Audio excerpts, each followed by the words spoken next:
देखेंगे कि कैसे हम लोग कैमरा एप्लीकेशंस, कैमरा जो मोबाइल में जो कैमरा होता है, गैलरी होती है, उसको कैसे हम लोग ओपन करें और उसमें से एक पिक्चर, एक फ़ोटो सेलेक्ट करके हमारी ऐप में लेके आएँ, जिससे हम लोग प्रोफाइल पिक्चर पे अटैच कर सकें या किसी प्रोडक्ट के साथ अटैच कर सकें। ठीक है, तो हम लोग हाउ कोड देखेंगे कि how to access camera and gallery.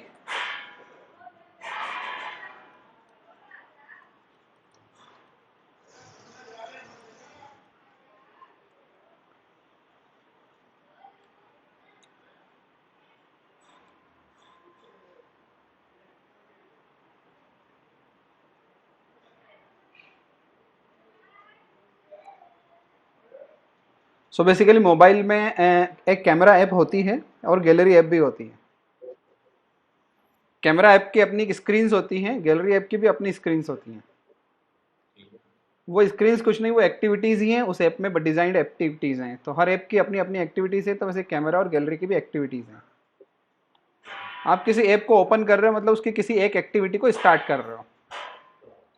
तो जब हम हमारी ऐप की एक्टिविटीज़ को स्टार्ट करते हैं तो हम स्टार्ट एक्टिविटी यूज़ करते हैं।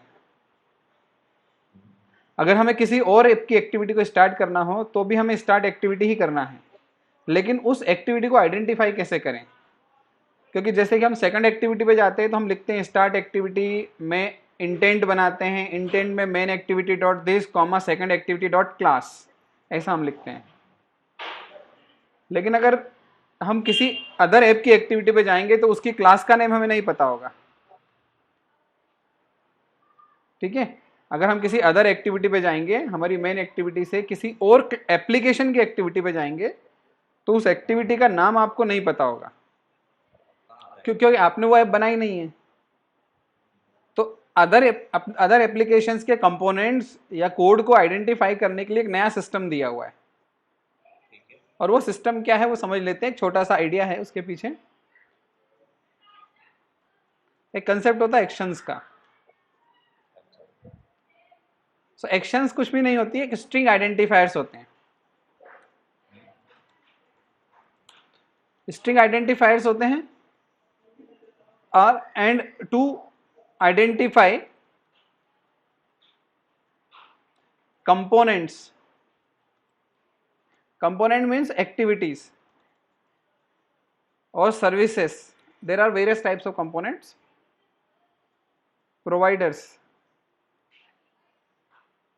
activities, services, and receivers. So there are various types of components which can be identified by using some string identifiers of same app or other app. Okay, तो and gallery और camera में भी जो activities हैं उनको identify करने के लिए कुछ स्ट्रिंग्स दी हुई है, वो स्ट्रिंग्स को हम एक्शंस बोलते हैं। तो उन एक्शंस के थ्रू हम आइडेंटिफाई करेंगे। तो जब जिन ऐप्स ने जिन्होंने भी वो ऐप्स बनाई हैं उन्होंने कहीं ना कहीं डिक्लेयर किया है कि ये एक्टिविटी इस आइडेंटिफायर से आइडेंटिफाई हो। तो हम भी हमारी एक्टिविटीज जो होती है उनको आइडेंटिफाई कर सकते हैं कि वो दूसरी ऐप से चल सके। वो भी एक चीज में करके बताऊंगा, अभी आपको समझ में आ जाएगा। ठीक है, सो वो अभी हमें बस इतना पता करना है कि कैमरा एप्लीकेशन के अंदर जो एक्टिविटीज है उसका क्या आइडेंटिफायर है, उसका क्या एक्शन है। ठीक है, तो मैंने यहाँ पर एक छोटा सा यहाँ पर एक बता रखा है कि एक मीडिया स्टोर नाम की एक क्लास है। उस क्लास के अंदर एक स्ट्रिंग वेरिएबल डिक्लेयर्ड है जिसका नाम है एक्शन इमेज कैप्चर। ये जो स्टैटिक वेरिएबल है action image capture media store class में, ये एक आइडेंटिफायर है कैमरा एक्टिविटी को स्टार्ट करने के लिए। तो इसको हम यूज करेंगे, बहुत सिंपल टास्क तरीके से काम आएगा। हमें आपको इसका यूजर यूटिलाइजेशन बताने वाला हूं और फिर इंटरनली ये कैसे काम करता है वो भी समझा दूंगा मैं। ठीक है, तो हम क्या कर रहे हैं, हमारा एक जो फर्स्ट स्क्रीन है, हम एक लेआउट बना लेते हैं ऐप के अंदर।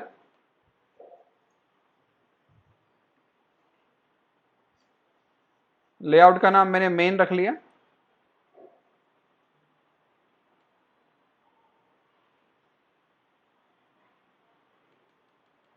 मेन लेआउट में हमने एक इमेज व्यू रख लिया नीचे।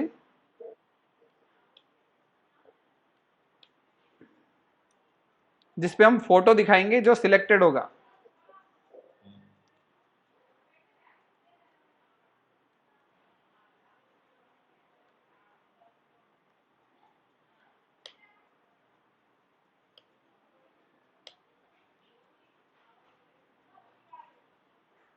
Image view 1।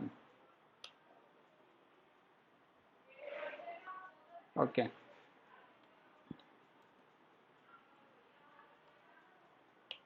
इसके नीचे एक बटन ले लेते हैं।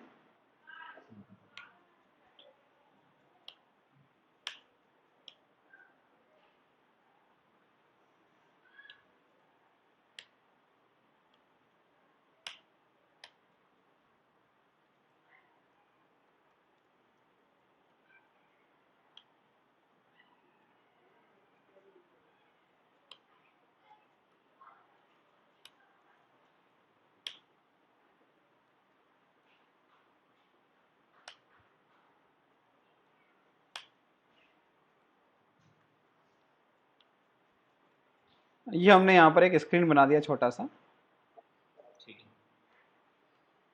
कैमरा बटन के साथ में। इमेज व्यू पे कुछ भी नहीं है, तो एक डिफॉल्ट इमेज है यहाँ पर, एक बैकग्राउंड कलर इसका सेट कर देता हूँ मैं।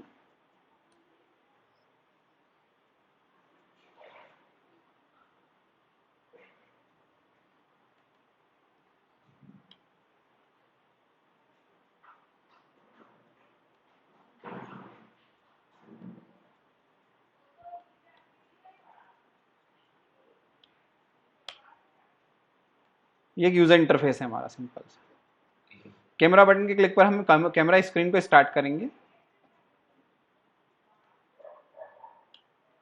सो एक इमेज व्यू है हमारे पास, उसको इनिशियलाइज कर लेते हैं। एक कैमरा बटन है,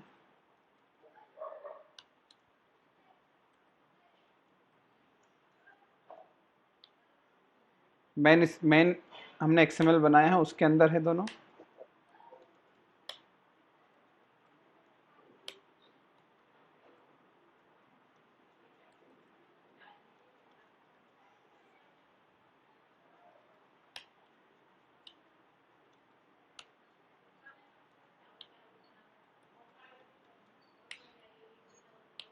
अब बटन कैमरा का पे कोड करते हैं।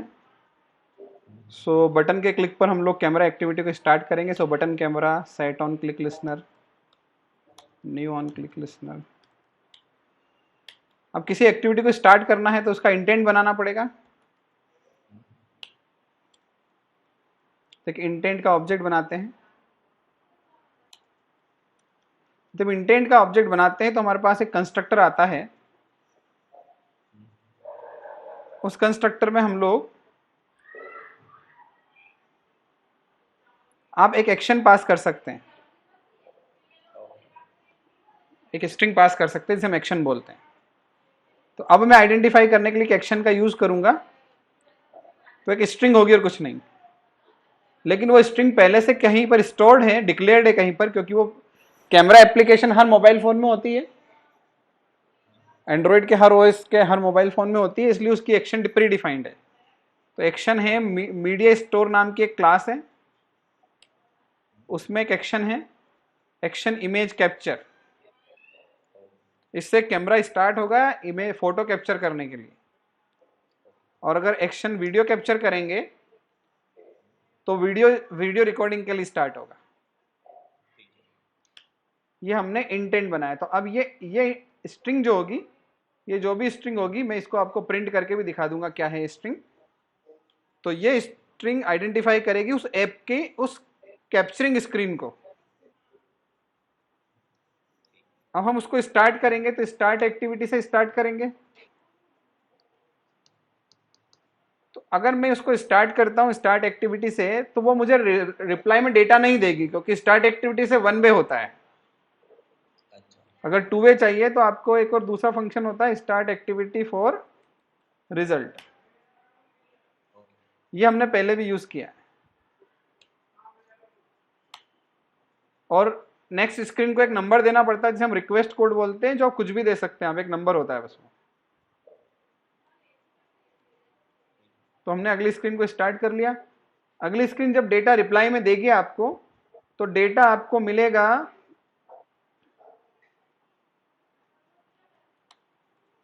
ऑन क्रिएट के नीचे एक मेथड ओवरराइड करना होता है, ऑन एक्टिविटी रिजल्ट। शायद आपको समझ में आ रहा है, याद आ रहा है, पहले यूज किया अपन ने। एक्टिविटी रिजल्ट मतलब क्या? हाँ, जिससे सेकंड स्क्रीन का से जो जनरेटेड डेटा उसको वापस लेकर आते हैं हम लोग फर्स्ट स्क्रीन में। तो सेकंड स्क्रीन जो डेटा देगी वो एक इंटेंट में रख के देगी, डेटा करके जो इंटेंट है आपके पास ऑप्शन, इसमें वो डेटा आ जाएगा। और उसी स्क्रीन से आ रहा है, उसके लिए हमें रिक्वेस्ट कोड मैच करना पड़ेगा। हाँ, ठीक है, तो हम यहां पर चेक करेंगे if request code is equal to 1001 and data not equal to null, तो उस इंटेंट में से हमें इंफॉर्मेशन निकालनी पड़ेगी। तो ये स्क्रीन नेक्स्ट कैमरा एक्टिविटी आपने नहीं बनाई है, प्री डिफाइंड है, इसलिए उसका कोड भी प्री डिफाइंड है कि उसके इंटेंट में जो डेटा आता है, इंटेंट ऑब्जेक्ट में जो डेटा आता है, उसमें से किस की के थ्रू उस डेटा को निकालना है। क्योंकि डेटा इंटेंट में की वैल्यू पे ऐसे रखा रहता है। तो उस की का नाम मैं बता देता हूं, मैंने कहीं पर रख रखा है, उस की का नाम भी डेटा है। तो सबसे पहले हम उस डेटा ऑब्जेक्ट में से सारी कीज निकालते हैं। ठीक, जो डेटा इंटेंट उसमें सभी कीज निकालते हैं। सो डेटा डॉट गेट एक्स्ट्रास अगर हम करेंगे, गेट एक्स्ट्रास करने से सारे पेयर्स मिल जाएंगे, की वैल्यू पेयर्स मिल जाएंगे सारे हमें।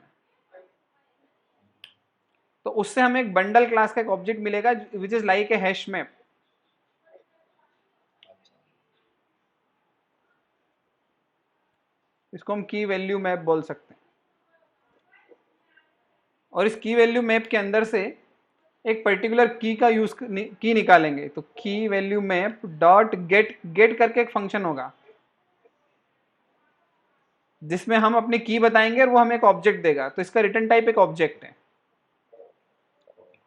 बिकॉज ये एक जनरलाइज क्लास, जनरलाइज फंक्शन है। उधर से जो भी डेटा आएगा आपके पास, वो डेटा किस फॉर्मेट में आएगा ये आपको पता होना चाहिए। वहां से सबकी सुपर क्लास एक ऑब्जेक्ट होती है। जावा में हाँ, सभी क्लासेस की डिफॉल्ट सुपर क्लास ऑब्जेक्ट होती है। ओके, तो वहां से जो भी डेटा आएगा उसकी की आपको पता होना चाहिए। चूंकि ये प्री डिफाइंड कोड है, इसलिए इसकी की डेटा है, ये फिक्स है, ये मैंने नहीं दिया। यहां से मुझे एक ऑब्जेक्ट मिलेगा, ऑब्जेक्ट सबकी सुपर क्लास होती है। अब आपको पता होना चाहिए कि उसने जो डेटा दिया उसका एक्चुअल क्लास कौन सी है। तो उसकी एक्चुअल क्लास है बिटमैप। जो इमेजेस होती हैं वो बिटमैप टाइप के डेटा में स्टोर होती है। ओके। और कोई भी फॉर्मेट ऑफ बिटमैप में कोई स्टोर भी हो जाएगा। फॉर्मेट हो, पीएनजी, जेपीजी, जीआईएफ, कुछ भी हो, बिटमैप में स्टोर होगी। सो इस बिटमैप का मैं ऑब्जेक्ट बना रहा हूं और इसको करना कुछ नहीं है, टाइप कास्ट कर रहे हैं हम इसको बस। क्योंकि ऑब्जेक्ट तो वो बिटमैप का ही है, बस उसका रेफरेंस टाइप सुपर क्लास आया था ऑब्जेक्ट। तो ये बिटमैप आ गया। अब इस बिटमैप को आप दिखा सकते हैं, इस बिटमैप को आप दिखा सकते हैं इमेज व्यू पर। So image view one dot set image bitmap करके आपके पास कोड है, उस पर आप बिटमैप को अटैच कर सकते हैं। तो ये एक फ्लो हमारा बन गया। ओके, इसको मैं रन करके दिखा देता हूं।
सो ये हमारे पास हमारी ऐप स्टार्ट हो गई है।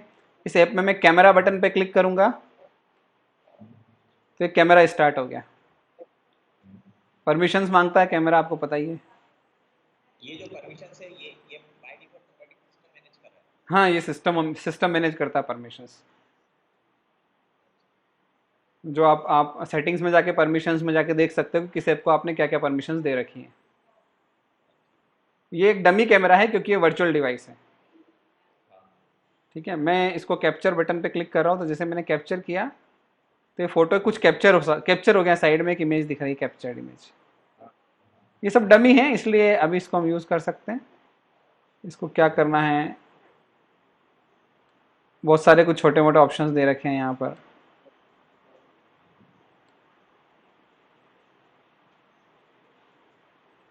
ठीक है, तो मैंने इमेज कैप्चर कर ली। अब मैं बैक बटन प्रेस करूंगा ठीक है। तो इमेज मेरे ऐप में आनी चाहिए। ठीक है, कैप्चर करी तो सिलेक्ट भी करना चाहिए। हाँ फिर से देख लेते हैं। हाँ, फिर से देख लेते हैं।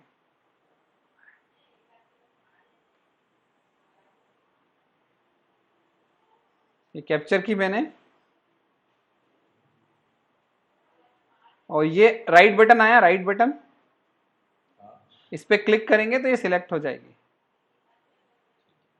ठीक है, ठीक है। हाँ। वो क्या कि वर्चुअल डिवाइस है तो कहीं ना कहीं उसमें एक सेटिंग में कहीं ना कहीं इशू आ जाता है। रियल फोन पे ऐसा प्रॉब्लम नहीं आएगा। ठीक है, तो इस फ्लो के थ्रू हम कैमरा से इमेज कैप्चर कर सकते हैं। ठीक है। अब मैं आपको एक छोटा सा बता रहा हूं यहाँ पर कि कैमरा के साथ में गैलरी भी आपके पास ऑप्शन होता है ना। 1 सेकंड। ठीक है,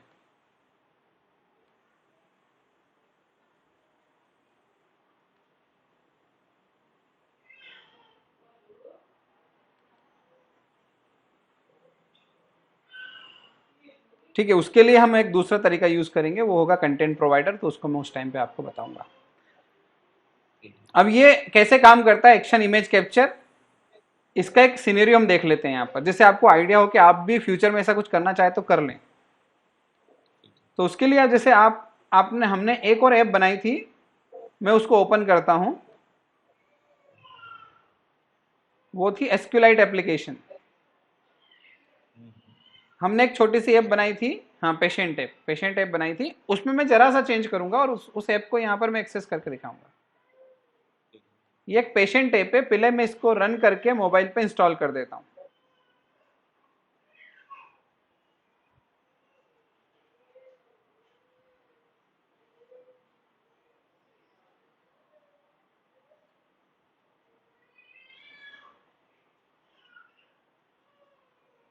तो ये ऐप यहाँ पर इंस्टॉल हो गई। इस ऐप में मैं कुछ रिकॉर्ड्स डाल देता हूँ।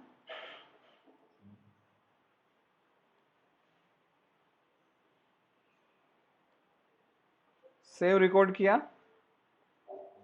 फिर मैंने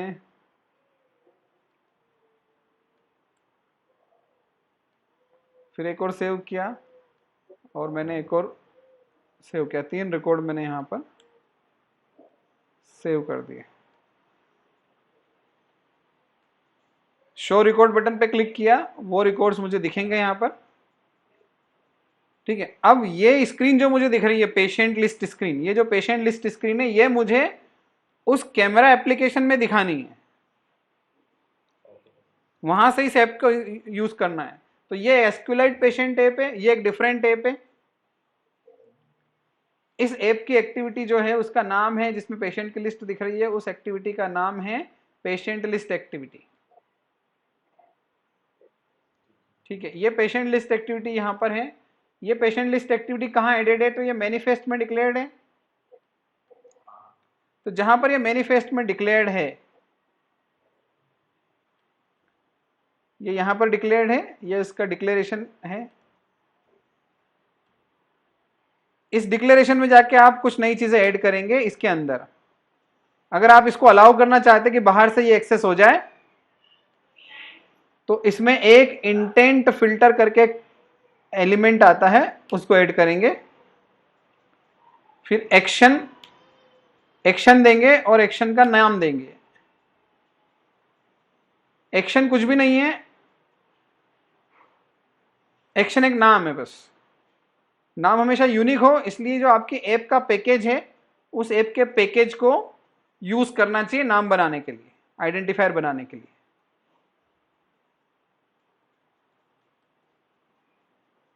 तो मैंने ऐप के पैकेज को लिया पेशेंट लिस्ट, ये मेरी एक स्ट्रिंग हो गई, कांस्टेंट स्ट्रिंग।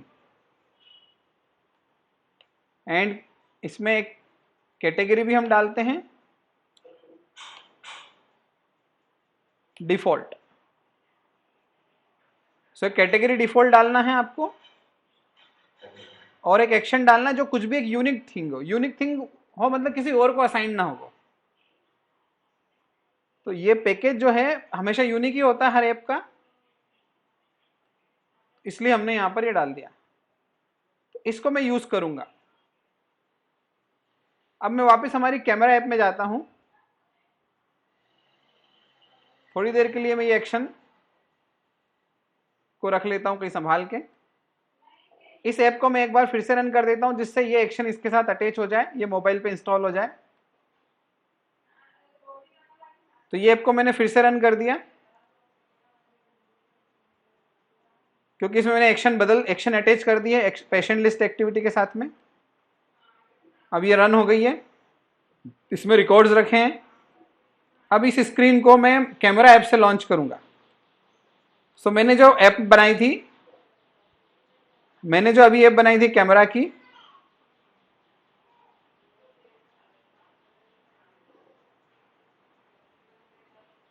उसको मैं लॉन्च करता हूं इस पे।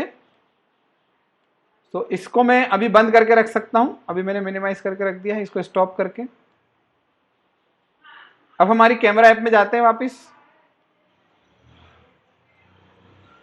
ये मेरी कैमरा ऐप है।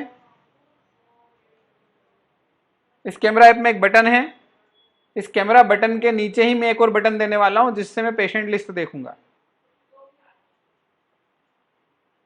सो इस कैमरा बटन के नीचे मुझे एक और बटन चाहिए। सो XML में हम जाते हैं,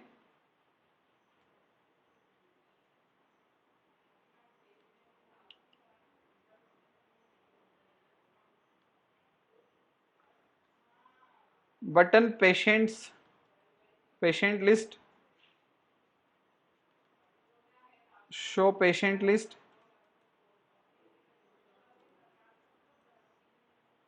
तो आप किसी भी ऐप की किसी भी स्क्रीन को आप लॉन्च कर सकते हैं, अगर उसकी एक्शन आपको पता है। अब आप क्या कर रहे हैं यहां पर, जैसे कैमरा बटन के क्लिक पर आपने कैमरा लॉन्च किया था, वैसे एक बटन और बना लीजिए यहां पर,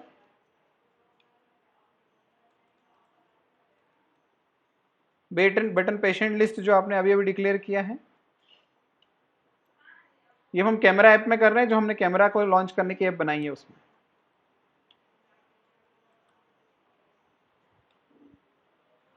जैसे हमने बटन कैमरा का क्लिक लिसनर बनाया है, वैसे का वैसे हम बटन पेशेंट लिस्ट का लिसनर बना लेते हैं। इसमें हमें एक इंटेंट की जरूरत पड़ेगी और एक एक्टिविटी स्टार्ट करना है। तो एक इंटेंट बनाते हैं, इंटेंट पेशेंट,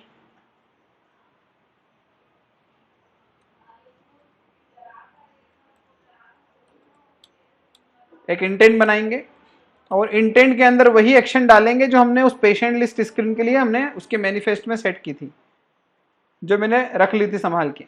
ये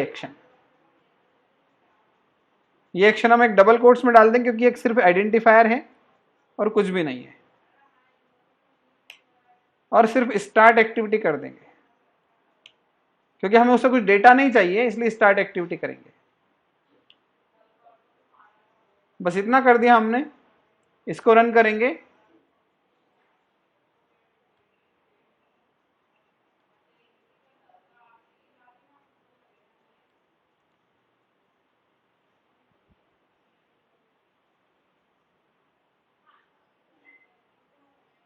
अब हमारी कैमरा ऐप के नीचे शो पेशेंट लिस्ट बटन है, इस पे जैसे मैं क्लिक करूंगा तो पेशेंट लिस्ट स्क्रीन खुल जाएगी। खुल गई? समझ में आ गया आपको? आगे समझ में। हाँ ये जो ऐप है ये हमारा थर्ड पार्टी ऐप भी हो सकता है? हाँ, थर्ड पार्टी ऐप भी हो सकता है, किसी भी कंपनी का ऐप हो सकता है। बस आपको उसकी एक चीज पता होनी चाहिए, वो क्या होनी चाहिए? एक्शन। तो आप व्हाट्सएप ऐप की भी कुछ एक्शंस लॉन्च कर सकते हैं, फेसबुक ऐप की कुछ एक्शंस लॉन्च कर सकते हैं। आप सर्च करिएगा actions, actions of WhatsApp app, actions of Facebook app, action of gallery, action of contacts app, action of browser app. Browser app की भी एक्शन मिलेगी। तो आपका टास्क ये है कि आप अदर ऐप्स जो उनकी एक्शन फाइंड करिएगा, नेट पे मिल जाएगी, आप सर्च करेंगे तो, और उनको लॉन्च कर सकते हैं। या तो उनके कांस्टेंट मिलेंगे किसी क्लास के अंदर, जैसे मैंने मीडिया स्टोर में देखा, बताया आपको, या फिर डायरेक्ट ऐसी स्ट्रिंग्स मिलेंगी। तो ये हमने एक बहुत बेसिक आइडिया ले लिया कि एक्शन के थ्रू कैसे हम इसको स्टार्ट करेंगे। ठीक है।